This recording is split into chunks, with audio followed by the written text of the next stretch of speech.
خدایا بدنم را رها می کنم به دستان قدرتمندت تا هدایتش کنی.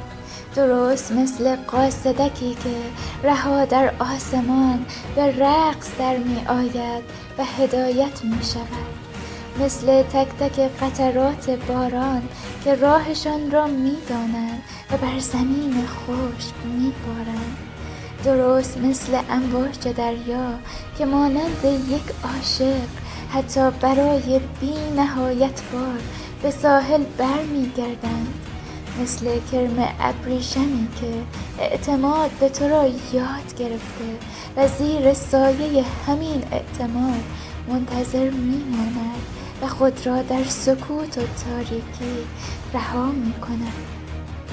مثل درختی که به جوانه زدن دوباره ایمان دارد و برگ‌های کهنه را رها می کند.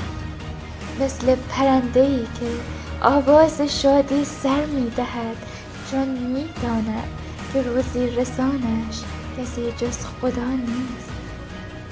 خدایا تو فقط یک لحظه بر این بدن خدایی کن که هر بیماری در همان لحظه در خود می لرزد و منجمد می شود و از کوچکی و پوچ بودن خودش به سجده در برابر قدرتت در می آید و آخر محو می شود و نابود می شود.